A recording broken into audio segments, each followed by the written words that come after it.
సంవత్సరాల తరబడి government job కోసం వేచి చూస్తున్నారా? కేవలం 8 నెలల్లో మీ కల నెరవేర్చుకోండి. వెంటనే కింది నెంబర్స్‌కి కాల్ చేయండి. నమస్తే, నేను Keshav. Welcome to Suman TV. భారతీయ రిజర్వ్ బ్యాంక్ రెపో రేట్ని మరోసారి తగ్గించింది. సో దీనివల్ల జరిగేటువంటి ప్రయోజనాలు ఏంటి? ముఖ్యంగా లోన్లకు సంబంధించి గృహ రుణాలు కావచ్చు, పర్సనల్ లోన్స్ కావచ్చు, కార్ లోన్స్ కావచ్చు, వీటన్నిటిపైన కూడా ఈ రెపో రేటు తగ్గింపు ప్రభావం ఏ విధంగా ఉంటుంది, ముఖ్యంగా కస్టమర్లకు ఎంతవరకు కలిసి వచ్చే అవకాశం ఉంటుంది, ఈ అంశాన్ని విశ్లేషించే ప్రయత్నం చేద్దాం. మనతో పాటు బిజినెస్ అనలిస్ట్ అనిల్ కుమార్ బచ్చు గారు ఉన్నారు. అనిల్ కుమార్ గారు నమస్తే.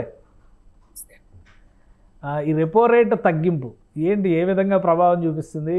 లోన్స్ పైన పెద్ద అడ్వాంటేజ్ ఉంది. చాలామంది వేతన జీవులు ఎదురు చూసేటువంటి తగ్గింపు కింద దీన్ని మనం చూడాలి. సో ఏంటి, ఆర్బీఐ అసలు ఎంత తగ్గిస్తుంది? దీనివల్ల ఏమన్నా పెద్ద చేంజ్ ఏమైనా ఉంటుందా లేదా? యాక్చువల్లీ వన్ ఇంపార్టెంట్ థింగ్ ఏంటంటే అనుకోలేదు ఇది. ఒకేసారి 0.5% 50 బేసిస్ పాయింట్స్ తగ్గించడం అనేది ఎక్స్పెక్ట్ చేయని విషయం అనమాట. మనం ఒక 0.25% తగ్గుతుంది అనుకున్నాం, కానీ ఏకంగా జంబో కట్ అన్నారు, 0.5% చేశారు. సో ఇది అనుకోని పరిణామమే. ఇది మంచి పరిణామము. ఎవరైతే లోన్స్ తీసుకుందాం అనుకుంటున్నారో, ఆల్రెడీ కొద్దిమంది ఎవరైతే తీసుకున్నారో వాళ్ళకి. But at the same time ఎవరికైతే ఫిక్స్డ్ డిపాజిట్స్, ఎవరైతే డిపాజిట్స్ మీద అంటే జీవిస్తున్నారో, డిపాజిట్ అమౌంట్ మీద వస్తున్న వాళ్ళకు మాత్రం ఇంట్రెస్ట్ రేట్లు తగ్గే అవకాశాలు ఉన్నాయి. సో అటు లోన్స్ తీసుకున్న వాళ్ళకి ఇది మంచి న్యూస్. ఎవరైతే డిపాజిట్లు ఎఫ్డీలు పెట్టుకొని ఎఫ్డీ రిటర్న్స్ మీద ఎవరైతే ఆధారపడి ఉన్నారో వాళ్ళకి కొంచెం ఇది చేదు వార్తే. ఫస్ట్ అసలు లోన్స్ తీసుకునే వాళ్ళకి ఎలాంటి ప్రభావం? ఎందుకంటే చాలామంది హోమ్ లోన్స్ అని, కార్ లోన్స్ అని, ఇప్పుడు మళ్ళీ కార్ల మార్కెట్ కూడా ఇప్పుడు అప్గ్రేడ్ అవుతుంది. కొత్త టెక్నాలజీస్ వస్తున్నాయి. ఈ జూన్ జూలై ఈ లాంచింగ్, మే జూన్ జూలై కొత్త లాంచింగ్స్ కూడా చాలా ఉన్నాయి. సో ఈ లోన్స్ తీసుకునే వాళ్ళకి ఎలాంటి ప్రభావం చూపించవచ్చు?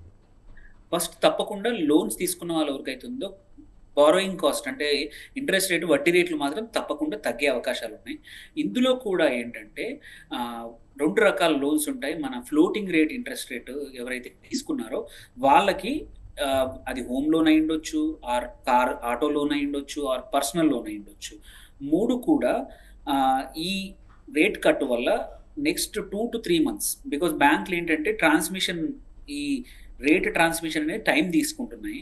సో ఎనీవేర్ బిట్వీన్ నెక్స్ట్ 2 నెలల నుంచి 3 నెలల మధ్యలో లోన్ ఇంట్రెస్ట్ రేట్లు తగ్గడం వల్ల మన ఈఎంఐ కట్టేది, ఎగ్జాంపుల్ తీసుకుంటే ఒక హోమ్ లోను, ఒక 50 లక్షల హోమ్ లోన్ ఉందనుకోండి 20 సంవత్సరాలకి, అది ఈజీగా 2 నుంచి 3,000 మధ్యలో తగ్గుతుంది అనమాట ఈఎంఐ ప్రతి నెల.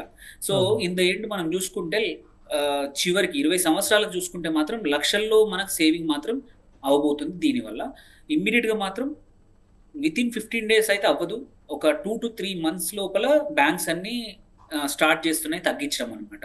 ఎవరైతే ఫిక్స్డ్ హోమ్ లోన్ కానీ ఫిక్స్డ్ ఇంట్రెస్ట్ రేట్లో ఉన్న వాళ్ళకి మాత్రం అంత తొందరగా తగ్గకపోవచ్చు.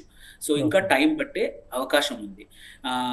అండ్ బ్యాంక్ కూడా ఏంటంటే, ఆర్బీఐ కూడా లాస్ట్ టైమే అన్ని బ్యాంక్స్కి చెప్పేసింది, ఈ ట్రాన్స్మిషన్ మేము మీకు అవకాశం ఇస్తున్నాము, మీకు తక్కువ చేస్తున్నాము, బట్ మీరు మాత్రం తగ్గించడానికి టైం తీసుకుంటున్నారు, ఇలా తీసుకోవద్దని last time already reserve bank already ఆదేశాలు ఇచ్చింది. ఇప్పుడు కూడా ఒక 1 month నుంచి 2 నెలల్లో మనం చూడొచ్చు, 1-2 బ్యాంకులు మొదలు పెడితే ప్రెషర్ తోటి వేరే బ్యాంక్స్ కూడా స్టార్ట్ చేసే అవకాశాలు. అన్ని బ్యాంక్స్ ఇది అమలు చేయాల్సిందేనా? Private banks, public sector banks ఇట్లా ఏమన్నా వేరియేషన్ ఉందా? అన్ని లెక్క ప్రకారం అయితే అన్ని అమలు చేయాల్సిందే. కాకపోతే ఒక అడ్వాంటేజ్ ఏంటంటే, మార్కెట్ ప్లేస్ మన దగ్గర అన్ని రకాల బ్యాంక్స్ మధ్యలో కూడా కాంపిటీషన్ ఉంది కాబట్టి 1-2 చేయడం మొదలు పెడితే మిగిలిన వాళ్ళు ఫోర్స్ చేయాల్సి వస్తుంది. ఎందుకంటే ఇప్పుడు ఎవరికైతే హోమ్ లోన్ ఉందో, ఒక 50,000 నెలకి ఈఎంఐ కట్టుకునే వాళ్ళు, ఆ బ్యాంక్ లోన్ ఇంట్రెస్ట్ రేట్ తగ్గించకపోతే వాళ్ళు ట్రాన్స్ఫర్ చేసుకునే అవకాశాలు ఉన్నాయి ఇప్పుడు ఇంకొక బ్యాంక్కి. సో ఆ భయంతో అయినా సరే బ్యాంక్స్ తగ్గించాల్సిన అవసరం ఉంది. కాకపోతే 1-2 బ్యాంక్స్ ఏవైతే పర్ఫామ్ చేయట్లేదో, వాళ్ళకి ఎన్పిఏలు ఎక్కువ ఉన్నాయి, ఆర్ వాళ్ళు తీసుకొచ్చిన అప్పు ఎక్కువ రేటు ఉంది, వాళ్ళకు వచ్చే ఇంట్రెస్ట్ రేటు, వాళ్ళు మాత్రం కొంచెం డీలే చేసే అవకాశం ఉంది. బట్ కస్టమర్స్కి మాత్రం ఇప్పుడు ఒక కంపెనీ నుంచి ఒక బ్యాంక్ నుంచి ఇంకొక బ్యాంక్కి, ఎస్పెషల్లీ హోమ్ లోన్స్ కానీ అదైతే మాత్రం ట్రాన్స్ఫర్ చేసుకునే అవకాశం ఉంది మీ బ్యాంకు తగ్గించకపోతే. ఓకే. సో అన్ని రకాల లోన్స్ ఈ కేటగిరీలోకి వస్తాయి. Personal loans, home loans, car loans, education loans, వీటన్నిటిపైన కూడా తగ్గుతుందా? ఏమన్నా మినహాయింపులు ఉంటాయా మళ్ళీ? లేవండి, అన్నిట్లలో ఈ రేట్ ఏదైతే ఉందో, రెపో రేట్ ఏదైతే ఉందో రెపో రేట్ వచ్చేసి బ్యాంక్స్ ఆర్బీఐ దగ్గర తెచ్చుకునే కమర్షియల్ బ్యాంక్స్ ఏవైతే ఉన్నాయో తెచ్చుకునే ఇంట్రెస్ట్ రేట్ అనమాట. సో ఆర్బీఐ మీకు వాళ్ళకి ఇచ్చే డబ్బులు రేట్ తక్కువ చేసిందా కాబట్టి అది కంపల్సరీ వాళ్ళు ట్రాన్స్మిట్ చెయ్యాలి లెక్క ప్రకారం. కాకపోతే కొన్ని బ్యాంక్స్ ఏంటంటే స్టేబుల్గా లేవు, ఎన్పిఓలు ఎక్కువ ఉన్న బ్యాంకులు, కొన్ని ఫండింగ్ కాస్ట్లు ఎక్కువ ఉన్న బ్యాంకులు, అట్లాంటి మళ్ళీ కొంచెం వాళ్ళ షేర్ ప్రైస్ కానీ వాళ్ళ ఇన్వెస్టర్స్ నుంచి మార్జిన్స్ తక్కువ ఉంటే, ఇంట్రెస్ట్ రేట్ మార్జిన్స్ తక్కువ ఉంటే కొన్ని రోజులు ఆగి ఈ మార్జిన్స్ రికవర్ చేసుకొని తగ్గించే అవకాశాలని. బట్ అదర్వైజ్ ఇప్పుడున్న మన ఫ్రీ మార్కెట్లో కంపల్సరీ వి విల్ సి ఒక బ్యాంక్ మొదలుపెట్టినా ఒక 1 వీక్ 10 days లో అన్ని బ్యాంక్స్ ఫోర్స్ చేయాల్సి వస్తుంది, తక్కువ చేయాల్సి వస్తుంది తప్పకుండా. రైట్. ఆ బిజినెస్ లోన్స్ పరిస్థితి, బిజినెస్ లోన్స్ కూడా ఈ కేటగిరీలోకి వస్తాయా? బిజినెస్ లోన్స్ కూడా వస్తాయి, కాకపోతే కొంచెం టైం పడుతుంది. వాటికి ఏంటంటే అవి ఇంకా కొన్ని ప్రాబబ్లీ ఒక 5-6 నెలల తర్వాత వాటికి తగ్గచ్చు. కాకపోతే దీని ఇంపాక్ట్ మాత్రం ఈ లోన్స్ మీద ఎలా పడుతుందో డిపాజిటర్స్ మీద మాత్రం, ఫిక్స్డ్ డిపాజిట్ చేసే వాళ్ళ మీద మాత్రం, ఎక్కువగా సేవ్ చేసే వాళ్ళ మీద పడే అవకాశాలు ఎక్కువ ఉన్నాయి. ఎందుకంటే సడన్ గా 50%, 50% అనేది 50 basis point తగ్గడం అనేది 0.5% తగ్గుతాయి. సో ఎఫ్డీస్ ఆల్రెడీ బ్యాంకులు ఆల్రెడీ స్ట్రగుల్ అవుతున్నాయి, ఇది డిపాజిట్లు లేక ఇబ్బందులు పడుతున్నాయి. సో అలాంటి టైంలో ఈ రిపో రేట్ తగ్గడం అనేది కొన్ని బ్యాంక్స్ కి కొంచెం ఇబ్బందికరమైన విషయమే. ఎందుకంటే ఇంత తక్కువ, మళ్ళీ మనం ఇంత తక్కువ ఇంట్రెస్ట్ ఎందుకు పెట్టాలి బ్యాంక్, దాని బదులు ఎక్కడ ఇన్వెస్ట్ చేస్తామని ఎఫ్డీల బదులు వేరే రకాలకు వెళ్ళిపోతున్నారు అన్నమాట ఇన్వెస్టర్స్. సో అది అంటే ఒక విషయం, అంటే ఎఫ్డీల విషయంలో చూస్తే ఇది ఒక రివర్స్ ఎఫెక్ట్ లాగా ఉంది. ఇప్పుడు మీరు చెప్పిన దాని ప్రకారం చూస్తే ఆల్రెడీ చాలా బ్యాంకుల్లో ఎఫ్డీ రేటు చాలా తగ్గిపోయింది. సో పోస్ట్ ఆఫీస్లో మీరు డిపాజిట్ చేయండి అని కూడా ఈ మధ్య ప్రచారం బాగా జరుగుతుంది. ఇప్పుడు రెపో రేటు తగ్గిన నేపథ్యంలో ఎఫ్డీలు ఎందులో పెడితే సేఫ్? ఒకటండి, సేఫ్టీ కోసం మాత్రం కంపల్సరీ మీరు బ్యాంక్స్లో అయితే ఏంటంటే 5 లక్షల వరకు DGIIC ఇన్సూరెన్స్ ఉంటుంది కాబట్టి ఎటువంటి కమర్షియల్ బ్యాంక్లో కూడా up to 5 lakhs away safety ఉంటాయి. దాని తర్వాత పోస్టల్ బ్యాంక్లో కూడా ఏవైతే, అది కూడా కరెక్షన్ వచ్చే అవకాశం ఉంది, తగ్గించే అవకాశం ఉంది, బట్ ఇంకొన్ని రోజులు పడుతుంది. ఇప్పుడు ఆర్బీఐ రెపో రేటుతో పోస్టల్ బ్యాంక్ కూడా సంబంధం ఉంటుందా? ఉంటుంది. కాకపోతే ఏంటంటే కొన్ని రోజులు పడుతుంది. ఎవరైనా ఇన్వెస్ట్ చేద్దాం అనుకుంటే డిలే చేయకుండా రేపు ఎల్లుండి ఈ కొత్త ఇంట్రెస్ట్ రేట్లు రాకముందే చేసుకుంటే ఏంటంటే లాక్ చేసుకోవచ్చు కదా. ఇంట్రెస్ట్ రేట్ల అడ్వాంటేజ్ ఏంటంటే మీకు 5 yearsకి 3 yearsకి 2 yearsకి ఎన్ని సంవత్సరాలు పెట్టాలనుకుంటే అన్ని సంవత్సరాలు ఎఫ్డీని లాక్ చేసుకుంటే ఈ ఇంట్రెస్ట్ రేట్స్ తక్కువ కాకముందే మనం ముందే లాక్ చేసుకొని పెట్టుకోవచ్చు అనమాట. ఆగడం వెయిట్ చేయొద్దు అనమాట ఈ టైంలో. ఓకే, అంటే బ్యాంక్లో అయినా కానీ పోస్ట్ ఆఫీస్లో అయినా కానీ ఏంటంటే ఎక్కడైనా సరే రెపో రేట్ మీద ఆధారంగా చేసుకునే అన్ని ఫైనాన్షియల్ ఇన్స్టిట్యూషన్స్ కూడా వాటిని ఇంట్రెస్ట్ రేట్స్ అనేది మేనేజ్ చేస్తూ ఉంటాయి అనమాట. అండ్ ఇంకొకటి అదొకటే కాదు, ఇది ఒకటే పరిణామం కాకుండా ఇంకొక మంచి పరిణామం ఎవరైతే లోన్స్ తీసుకునే వాళ్ళకి ఏంటంటే బ్యాంకుల్లోకి కూడా ఇంకొక రేషియో కూడా తగ్గించింది. అంటే CRR అంటారు, కరెన్సీ రిజర్వ్ రేషియో అని. అది కూడా ఏం చెప్పిందంటే చాలా మంచి విషయం ఏంటంటే నెక్స్ట్ 1 yearలో 1%, అంటే 4% ఉంది ఇప్పుడు కరెంట్లీ బ్యాంక్స్ మెయింటైన్ చేయాల్సింది, అది 3% చేస్తోంది.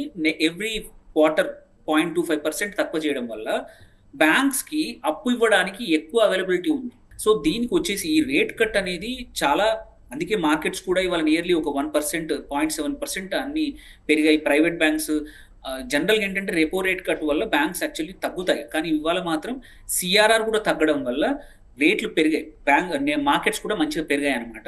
స్టాక్ మార్కెట్ పెరిగింది ఎందుకంటే బ్యాంక్స్కి మేము CRR తక్కువ చేస్తున్నాం అన్నప్పుడు ఎక్కువ డబ్బులు అవైలబుల్ ఉంటాయి లోన్స్ ఇవ్వడానికి. సో రేషియో తగ్గించడం వల్ల సో ఇటు ఇంట్రెస్ట్ రేట్స్ తగ్గాయి, ప్లస్ అటు CRR కూడా పెరగడం వల్ల బ్యాంక్స్కి మంచిదన్నమాట. అండ్ కస్టమర్స్ కూడా లోన్స్ ఈజీగా వచ్చే అవకాశం ఉంది. వెదర్ హోమ్ లోన్స్ కానీ, బిజినెస్ లోన్స్ కానీ, పర్సనల్ లోన్స్ కానీ, కార్ లోన్స్ కూడా ఎక్కువగా పెరిగే అవకాశం. దేర్ బై అన్నిటికన్నా ఇంపార్టెంట్ ఏంటంటే ఇవి అవకాశం ఎక్కువ ఉంది కాబట్టి డిమాండ్ ఎక్కువై so on the whole GDP పెరిగే అవకాశం ఉంది. ఇట్లాంటి ఒక విషయం అనిల్ కుమార్ గారు, డిపాజిట్స్ విషయం మీరు క్లారిటీ ఇచ్చారు కాబట్టి సీనియర్ సిటిజన్స్కి సపరేట్ ఇంట్రెస్ట్ రేట్ ఇవ్వడం అనేది ప్రతి బ్యాంక్లో కూడా చూస్తున్నాం మనం. సో వాటిపైన కూడా ఈ ఎఫెక్ట్ ఉంటుందా? రెపో రేట్ తగ్గింపు వలన డిపాజిట్ ఇంట్రెస్ట్ రేట్స్ కూడా కట్ డౌన్ చేయాల్సిన పరిస్థితి వస్తుందా? వస్తుంది. దానికి కూడా ప్రపోర్షనల్గా సేమ్ ఇక్కడ ఇప్పుడు సపోజ్ రెగ్యులర్ డిపాజిట్ రేట్లు 0.5% తగ్గాయి అనుకోండి, ఈవెన్ సీనియర్ సిటిజన్ డిపాజిట్ రేట్లు కూడా 0.5% తగ్గుతాయి. సో అందుకే ఇన్వెస్ట్మెంట్ చేయాలనుకుంటే మాత్రం వెయిట్ చేయకుండా బ్యాంకులు తగ్గించక ముందే, ఈ డిపాజిట్ రేట్లు తగ్గించక ముందే మనం ఎఫ్డి చేసుకొని అందులో లాక్ చేసుకున్నాం అనుకోండి, మనకు ఈ కరెంట్ ఏదైతే హయ్యర్ ఇంట్రెస్ట్ రేట్ ఉందో అదే మనకి అప్లికబుల్ అవుతుంది. అలా కాకుండా పోస్టల్ సేవింగ్స్ ఇంకా టైం పట్టుద్ది. అలాగే సీనియర్ సిటిజన్స్ సేవింగ్ స్కీమ్ అని ఉంది, SRSC ఒకటి. అది కూడా 15 లక్షల వరకు ఒక సీనియర్ సిటిజన్స్ పెట్టుకోవచ్చు. అది హయ్యర్, ఈవెన్ బ్యాంక్స్ కన్నా కూడా సెంట్రల్ గవర్నమెంట్ స్కీమ్ ఎక్కువ ఇంట్రెస్ట్ రేట్ ఇస్తుంది అనమాట. ఒక్కొక్క పర్సన్కి 15 లక్షల వరకు. అక్కడ మీకు నియర్లీ 8% పైనే ఉంది. సో అక్కడ చాలామంది పెట్టుకుంటే ఏంటంటే 5 years వరకు లాక్ చేయొచ్చు. ఈవెన్ రేపు ఇంట్రెస్ట్ రేట్స్ తగ్గినా కానీ పాత ఇంట్రెస్ట్ రేట్స్ తోటే మనకి మన ఎఫ్డీలు రన్ అవుతాయి కాబట్టి మనకు బెటర్ ఇంట్రెస్ట్ వస్తుంది అనమాట. Right. Thank you Anil Kumar గారు విశ్లేషణ అందించినందుకు. ఇది reserve bank of India repo rates పైన ఒక కీలకమైన నిర్ణయం తీసుకుంది. జంబో కట్ అంటూ 50 basis points తగ్గించింది. దీని ఎఫెక్ట్ లోన్స్ తీసుకునే వాళ్ళకి ఒక శుభవార్తను తీసుకొస్తుంది. చాలా ఈజీగా లోన్ తీసుకోవడానికి రేట్ ఆఫ్ ఇంట్రెస్ట్ పర్సంటేజెస్ చాలా వరకు తగ్గేటువంటి అవకాశాలు కనిపిస్తున్నాయి. ఇక డిపాజిట్ల పైన కూడా దీని ప్రభావం ఉంటుంది. డిపాజిట్లకి సంబంధించిన ఇంట్రెస్ట్ రేట్ తగ్గే లోపే ఫిక్స్డ్ డిపాజిట్స్ చేసుకుంటే కనుక ఇప్పుడు అడ్వాంటేజ్ ఉండొచ్చు. కాబట్టి ఆర్బీఐ డెసిషన్ ఇంప్లిమెంటేషన్ జరగడానికి కొద్ది రోజుల సమయం పడుతుంది. కాబట్టి డిపాజిట్ చేయాలనుకునే వాళ్ళు ముందుగానే నిర్ణయం తీసుకుంటే కనుక అడ్వాంటేజ్ ఉంటుందని అనిల్ కుమార్ గారు సజెస్ట్ చేస్తున్నారు. ఇది స్పెషల్ డిస్కషన్. Keep watching.